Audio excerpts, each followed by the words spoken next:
جی، جیسا کہ ہمارا وقولوا للناسی حسنا کا چل رہا ہے ٹاپک، اور اسی کو آگے لے کے چلتے ہیں۔ آئی ہوپ کہ ان پہلے 3 لیکچرز پہ آپ کو بہت فائدہ ہوا ہوگا، اور جب بھی آپ لیکچر سنیں، انکلوڈ میں اپنے آپ کو بھی شامل کر کے یہ بات کہتی ہوتی ہوں، تو یہ سمجھیں کہ یہ ہمارے لیے، یہ نہ سمجھیں کہ یہ دوسرا بہت بد اخلاق ہے، ہماری فیملی کا فلاں بہت بد اخلاق ہے۔ اپنے بارے میں کہ میں کہاں کس جگہ بد اخلاق ہوں، کہاں کس جگہ مجھے اپنے اخلاق بہتر کرنے ہیں، کہاں کس جگہ کون سی عادات مجھے اپنانی چاہیے اور کس کو عادت کو مجھے چھوڑنا چاہیے۔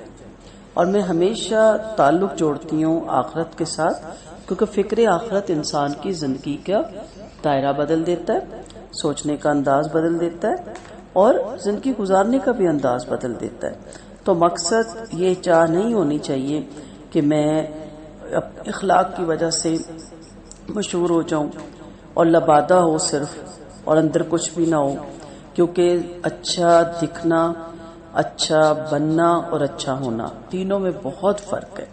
تو ہمیں اچھا دکھنے کا بڑا شوق پیدا ہو گیا، لیکن ہمیں اچھا بننا، یعنی اندر سے جو ہمارا اچھا ہونا ہے نا، وہ نہیں ہے۔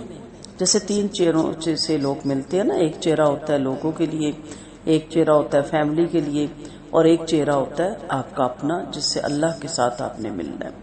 تو ہم نے حسن اخلاق اس لیے اپنانا ہے کہ ترازو میں، حشر کے میدان میں، حدیث کے مفہوم کے مطابق جو سب سے پہلی چیز رکھی جائے گی وہ حسن اخلاق ہی ہوگا۔ کس کا؟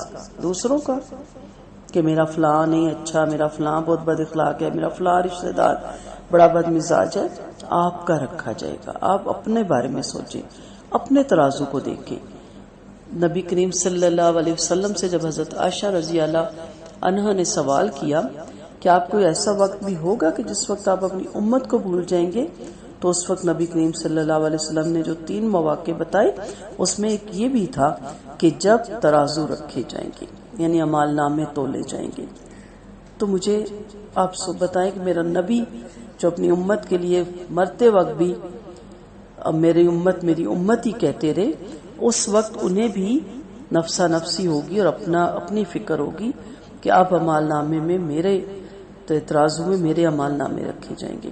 تو ہم نے اپنے ترازو کو بھاری کرنا ہے، دوسروں کی برائیاں کر کر کے، دوسروں کی اخلاق کو گن گن کے ہم نے اپنے ترازو کو ہلکا نہیں کرنا۔ اسلامی تعلیمات کا مطالعہ کرنے سے یہ بات ظاہر ہوتی ہے کہ حسن اخلاق کے 4 درجات ہیں۔ دیکھ لیتے ہیں پہلا درجہ کیا ہے۔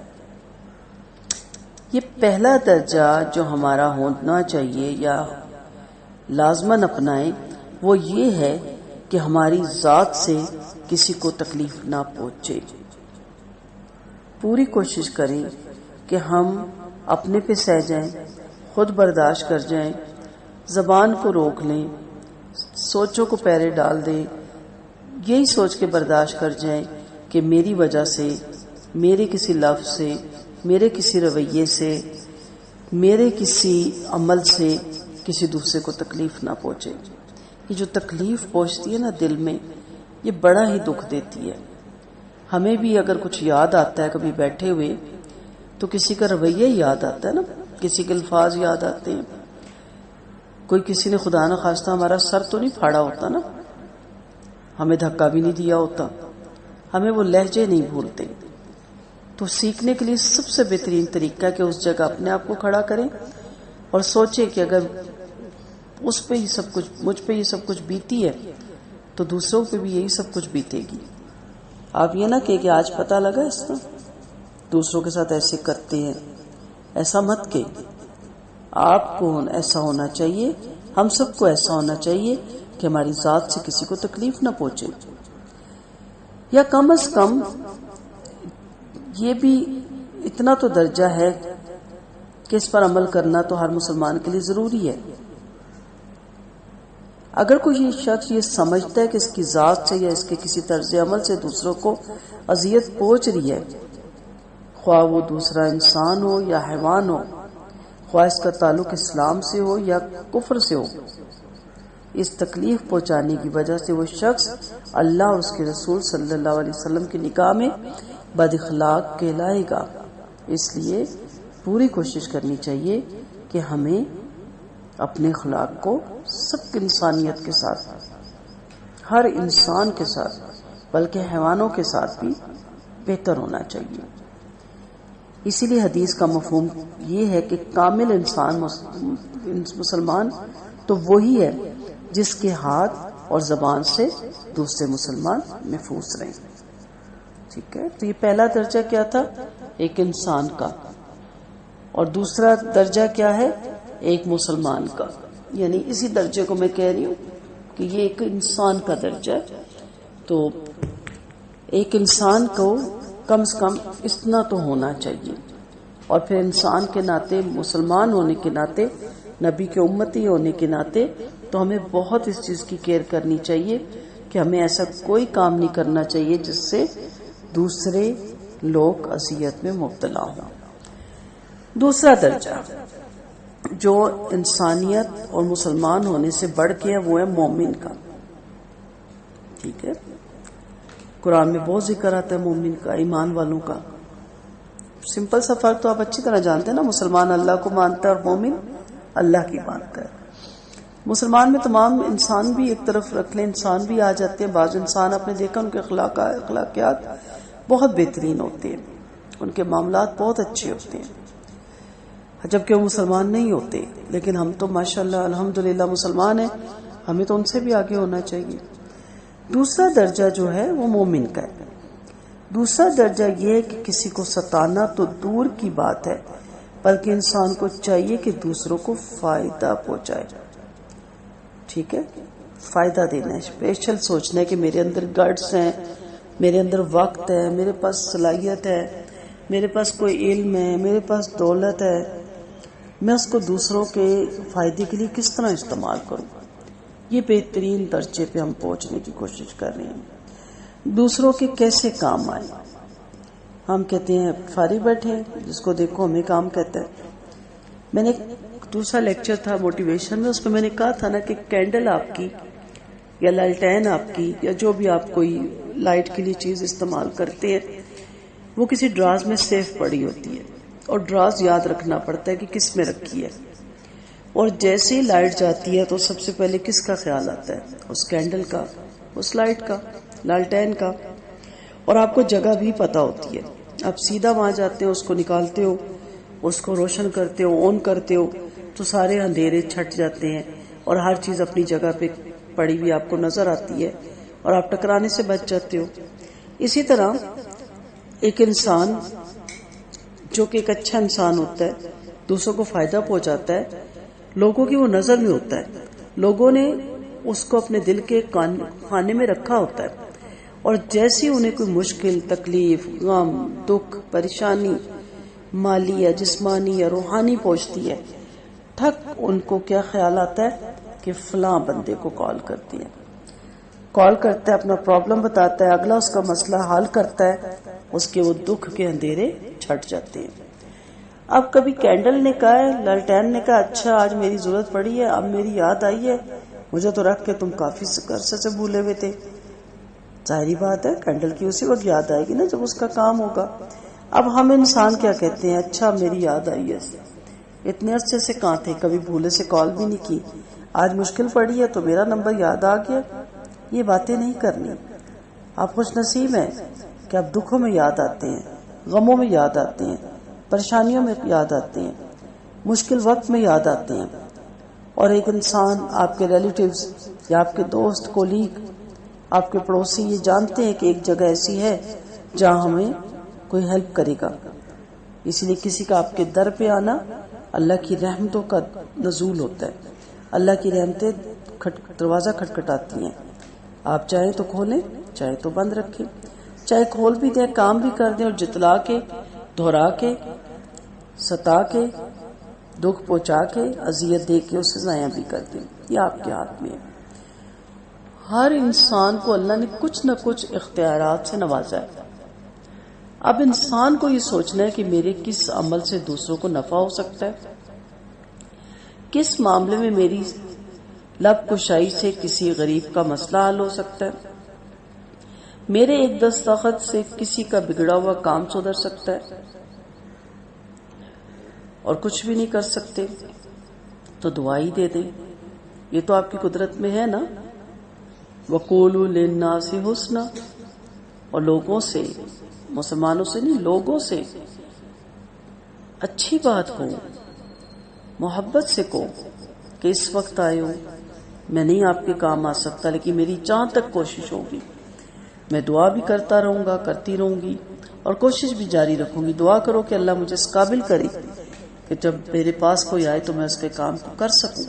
کرنے والی تو رب ہی کی ذات ہے نا، میری آپ کی کیا اوقات۔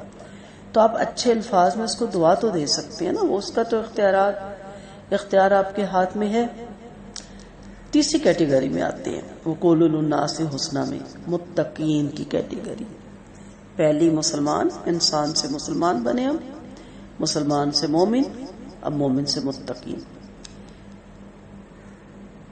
ہم میں سے ہر ایک دوسرے انسان کو تمام حقوق میں اپنے برابر سمجھے، اپنی ذات کے لیے جو کچھ پسند کرے دوسرے کے لیے بھی وہی چاہے۔ یہ ایک حدیث کا بھی مفہوم ہے۔ ہمیں صرف اپنے حقوق کا پتہ ہے، اپنے فرائض نہیں پتہ، اور دوسروں کو بھی ہم کہتے ہیں کہ اس کا یہ فرض بنتا ہے نا، لیکن اس کے حقوق ہمارے ذمہ ہیں، اس کا ہمیں نہیں پتہ۔ برابر سمجھے، جو آپ اپنی ذات کے لیے پسند کرتے ہیں نا، یہاں کوئی کپڑا مراد یا پہننا کھانا نہیں ہے، اخلاقیات ہیں، معاملات ہیں۔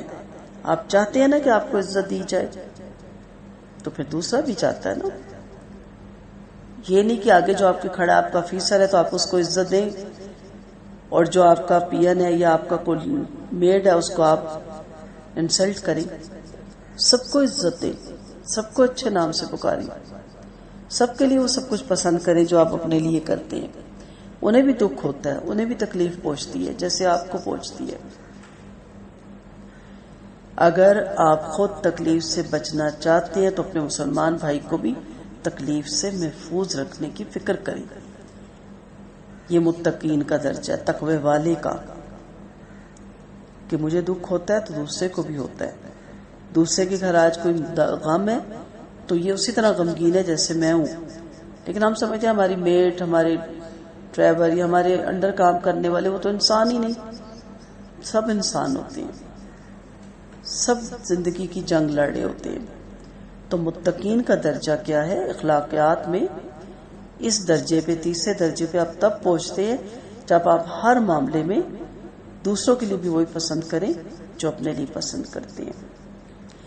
پھر آ جاتا ہے آپ کا محسنین، چوتھا درجہ۔ ان اللہ یحب المحسنین، اللہ تعالیٰ محسنین سے محبت کرتا ہے۔ چوتھا اور آخری درجہ ہے یہ کہ انسان ہر معاملے میں دوسروں کو اپنے اوپر ترجیح دے۔ بہت بہترین درجہ ہے یہ، انبیاء کے بعد انبیاء کے اصحاب کو ملتا ہے، عیسیٰ علیہ السلام کے حواریوں کو تو، اور نبی کریم صلی اللہ علیہ وسلم کے صحابہ کو یہ درجہ تھا۔ ہمیں بھی اس درجے پہ جانا ہے۔ یہاں بھی کچھ ایسے لوگ ہوتے ہیں جو دوسروں کو ترجیح دیتے ہیں اپنے اوپر، اپنے نفس کو مار لیتے ہیں لیکن دوسروں کی خیر خواہی کرتے ہیں، اپنے حصے کا اٹھا کے کسی کو دے دینا۔ یہ بہت ہی بہترین عمل ہے، اور یہ کریں، آپ کر سکتے ہیں۔ ہم کیوں نہیں کر سکتے؟ ہم بالکل کر سکتے ہیں، کرنا چاہیں تو تب نا، لیکن ہم پچھلے ہی درجے تک رکے رہتے ہیں۔ ہم مسلمان ہی نہیں بنتے تو پھر آگے مومن، اور پھر متقین، اور پھر محسنین۔ محسنین بنیے، بہترین۔ یہ آپ کریں تاکہ جب ترازو پہ ہمارے اعمال نامے رکھے جائیں تو ہمارا ترازو بھاری ہو جائے، کسی چیز میں تو آگے بڑھے نا۔ ایسے بندے کی سوچ کا محور ہی یہ ہو کہ میرا کوئی کام بنے یا نہ بنے، مجھے پیٹ بھر کے کھانا نصیب ہو یا نہ ہو، لیکن میرا مسلمان بھائی کھا لے، میرا پڑوسی کھا لے۔ یہ حسن اخلاق کا اعلیٰ درجہ ہے، اسے احسار بھی کہتے ہیں۔ یہ صحابہ کرام رضی اللہ عنہ اور قرون اولا کے مسلمانوں کو حاصل تھا۔ اب ہم میں سے ہر شخص اپنی عادات اور حالات سامنے رکھ کر یہ خوبی اندازہ لگا سکتا ہے کہ اس کا شمار حسن اخلاق کے ان 4 درجات میں سے کس میں ہوتا ہے۔ اگر خدا نہ خواستہ وہ کسی درجے میں بھی شامل نہیں تو پھر فکر کی ضرورت ہے نا۔ فکر کریں، یہ بد اخلاقی خدا نہ خواستہ ہمیں تباہی کے درجے پہ لے جائے گی۔ تو پہلا درجہ کیا تھا؟ اپنی ذات سے کسی کو تکلیف نہ پہنچائیں۔ دوسرا درجہ کیا تھا؟ ستانا تو دور کی بات، دوسروں کے لیے فائدے کی کام کریں۔ تیسرا درجہ کیا تھا؟ اپنے اور دوسرے کے حقوق برابر سمجھیں، جو اپنے لیے پسند کریں وہ دوسرے کے لیے بھی کریں۔ اور چوتھا درجہ کیا تھا؟ کہ اپنے اوپر دوسروں کو ترجیح دے دیں۔ اللہ تعالیٰ ہمیں اس میں شامل کرے، اس درجے تک اللہ تعالیٰ ہمیں لے کے جائے کہ ہم اپنے اوپر دوسروں کو ترجیح دیں۔ حضرت عبداللہ بن مبارک نے حسن اخلاق کی تعریف کرتے ہوئے فرمایا، حسن اخلاق نام ہے خوش روئی کا، مال خرچ کرنے کا اور کسی کو تکلیف نہ دینے کا۔ آگے نا اس میں سارے درجے۔ بہترین اخلاق ہی وہ ہے جو صحیح معنوں میں انسان کو انسان بنا دے، یہ ہے بہترین اخلاق۔ نبی کریم صلی اللہ علیہ وسلم کا فرمان ہے، میں اعلیٰ اخلاق کو پائے تکمیل تک پہنچانے کے لیے بھیجا گیا ہوں۔ اعلیٰ اخلاق، آپ کا فرمان ہے بہترین وہ لوگ ہیں جو اچھے اخلاق کے مالک ہیں۔ اور نبی کریم صلی اللہ علیہ وسلم کا فرمان ہے، کیا میں تمہیں وہ شخص نہ بتا دوں جس پر دوزخ کی آگ حرام ہے اور جو دوزخ کی آگ پر حرام کیا گیا؟ یہ وہ شخص ہے جو نرم مزاج کا مالک ہے، نرم طبیعت اور نرم خو ہے اور مخلوق سے محبت کرنے والا ہے۔ نبی کریم صلی اللہ علیہ وسلم کا فرمان ہے، صاحب ایمان بندہ اچھے اخلاق سے اللہ کے ہاں وہ مرتبہ اور درجہ حاصل کر لیتا ہے جو رات بھر نفلی نماز پڑھنے اور دن کو روزہ رکھنے والوں کا ہوتا ہے۔ کیا ابھی بھی ہم پیچھے رہ سکتے ہیں؟ ہماری صحت اجازت نہیں دیتی تہجد کی، نفلی روزے کی، نماز کی، گھر کے کاموں میں، بچوں میں، فیملی میں۔ زبان سے تو ہم کچھ کما لیں نا۔ حسن اخلاق کا مالک ہونا بلا شبہ ایک عظیم نعمت ہے۔ قرآن کریم اور حدیث نبوی میں حسن اخلاق کے بے شمار فضائل بیان کیے گئے ہیں۔ مسلمانوں کو جا بجا حسن اخلاق پر عمل پیرا ہونے کے لیے مؤثر انداز میں ترغیب دی گئی ہے۔ گھریلو اور معاشرتی زندگی کی خوشحالی کا راز اس میں چھپا ہوا ہے۔ حسن اخلاق کو اختیار کر کے انسان اپنی دنیاوی زندگی اور آخرت سنوار سکتا ہے۔ معاشرے میں پھیلی ہوئی بے چینیوں کی فضا، ایک دوسرے سے دوری کا سبب، دلوں کی کدورت اور نفرت، آپس کی خلش، ساس بہو کی جھگڑے، خاندانی جھگڑے، میاں بیوی کی آپس میں نچاکیاں، استاد اور شاگرد میں تلخیاں، دوستوں کے درمیان بے اعتباری، افسران اور ماتحتوں میں الجھاؤ والی صورتحال، گھروں کے اندر فضا میں گھٹن جیسی کیفیت، ریلوے اسٹیشن، بس سٹاپوں میں عوام کا جگہ کے اصول کے لیے آپس میں دستے گریبان ہونا اور کھینچا تانی کرنا، ان تمام باتوں کی یہاں اور کوئی وجہ نہیں، سب سے بڑی وجہ ہے بد اخلاقی۔ ہم من حیث القوم بد اخلاقی میں مبتلا ہیں۔ نوجوانوں میں سے اکثریت اخلاقی بے روی کا شکار ہے۔ جتنے میں نے یہ خرابیوں کا ذکر کیا اور اس کے علاوہ اور بھی بہت سی خرابیاں ہیں، ان سب کا یہی علاج ہے، اور وہ کیا ہے؟ حسن اخلاق اپنائیے۔ السلام علیکم ورحمۃ اللہ وبرکاتہ۔ دعاؤں کی طالب رخسانہ اجاز۔